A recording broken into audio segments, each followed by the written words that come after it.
Well, yes, I am still a transhumanist, Margaret. Look, we found out this year that everyone but Africans, all humans but Africans, have 1 to 4% Neanderthal genes. I think that's one more datum that shows that this whole category of human is what we call in the social sciences a social construction. It's not a real category. It doesn't really mean anything.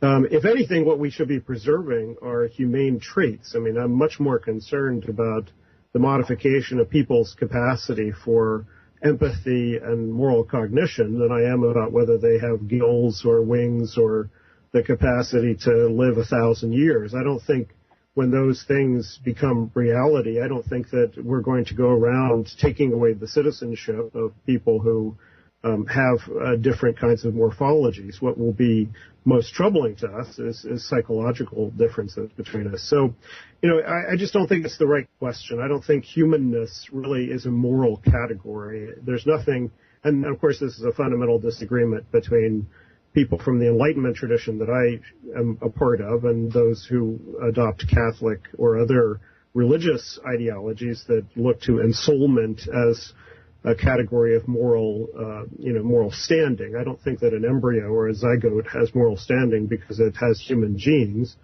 It is indisputably human, but it's not a human person because it doesn't have any self-awareness, any sense of pain, and so forth. Now, those are the traits that I really think that confer moral standing. So that's what I've always argued. We should focus Let me just follow up on that with you, Dr. Hughes, because yes. I appreciate what you're saying, but I'm speaking more in the clinical sense when I say at what point do people stop being human? Do they stop being Homo sapien per se? Now, if you have people, as you put it, with gills, for example, I don't care how enlightened you are, out there in that morass of 6.5 billion people, some of them, probably a lot of them, are going to make distinctions between those with gills and those without gills. And it inevitably happens. So if they're going to say we all have the same rights, then the people who don't have gills are going to object to that. And if they say we do have the same rights, you see where I'm going with this. Regardless of... I do. Well, I think it's indisputable that people do discriminate against those who are physically different. They discriminate on the basis of skin color and physical disability and gender and all kinds of things. I think it's moral and social progress when we look beyond any of those physical differences and treat people as equal on the basis of what's really fundamental, which is our capacity for feeling and being self-aware beings in the world. Some people have those characteristics. Zygotes don't. The brain dead don't. I think great apes, for instance, do, and we should extend the circle of rights beyond humans to great apes. That's one question that shows the irrelevance of humanness as a moral category for me. The great apes have everything that I consider essential to be a bearer of rights. The fact that we don't extend it to them is just pure racism. Father Ted, at what point do people stop being human, Homo sapien? And once that distinction is made, how do we handle it? Are we creating a slave society, or, are we going to have a distinction between regular people and not regular people?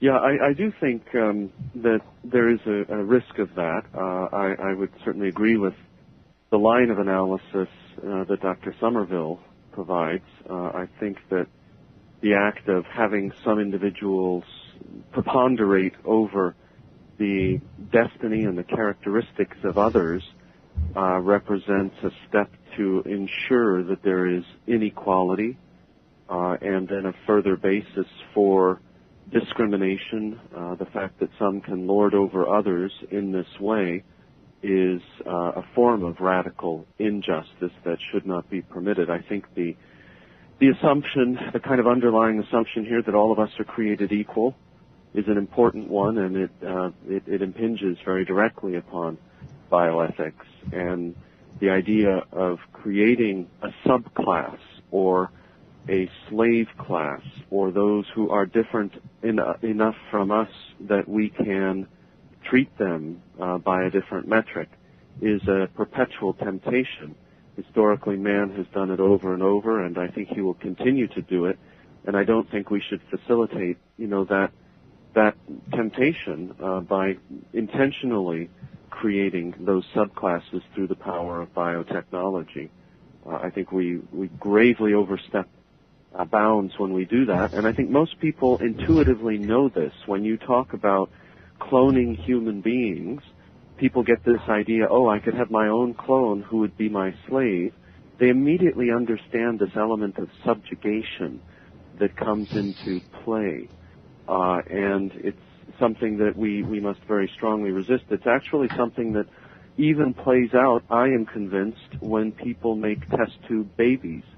I find it fascinating that so many couples who do in vitro fertilization are hesitant to reveal the origins of their children to their neighbors, to their own families, to the child who came into the world this way. There's always a great deal of secrecy and hiddenness that accompanies the decision to create a test tube baby.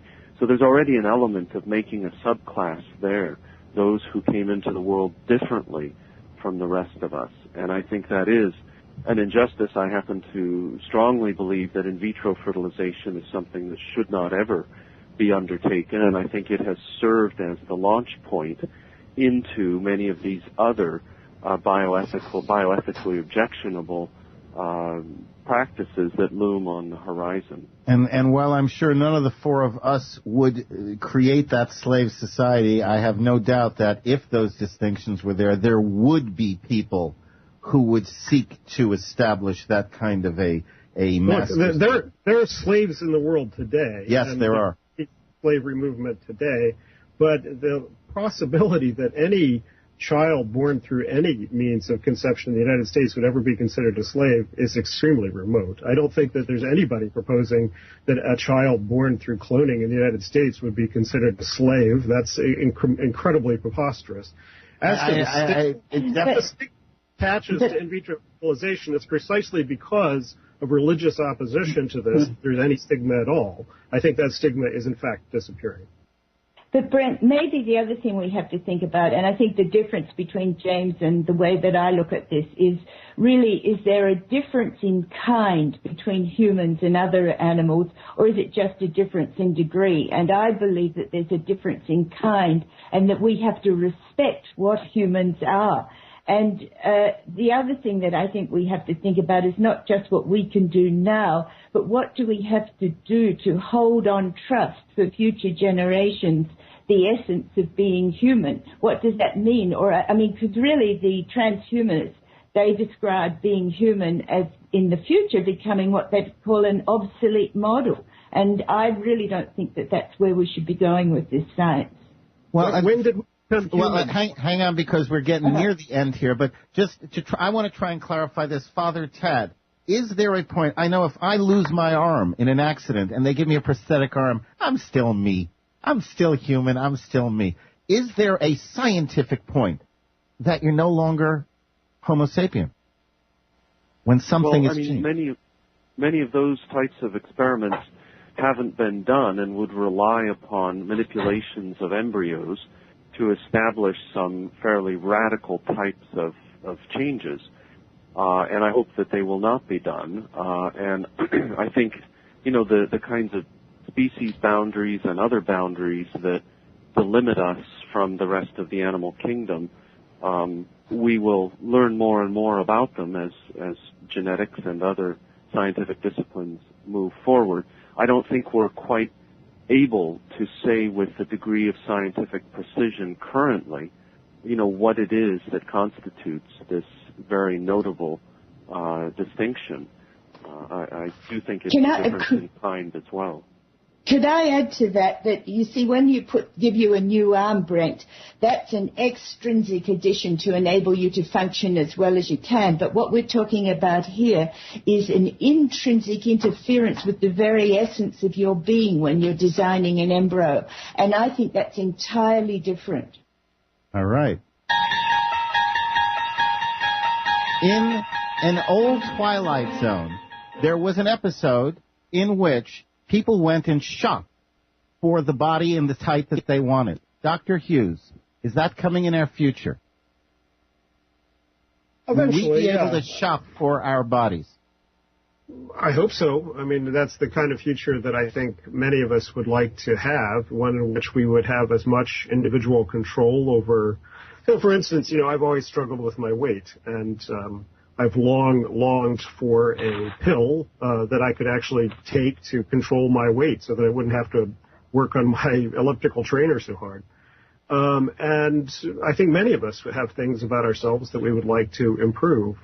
I look forward to a future in which we can have those kind of choices and have them be reversible. So, for instance, I might, at some future point at some future date, want to try being a woman for a while and then go back to being a man. I think it would be wonderful for us all to have the kind of flexibility in our lives to be able to try out all different kinds of possibilities. And I need to cut you off there. 30 seconds, final comments, Professor Somerville.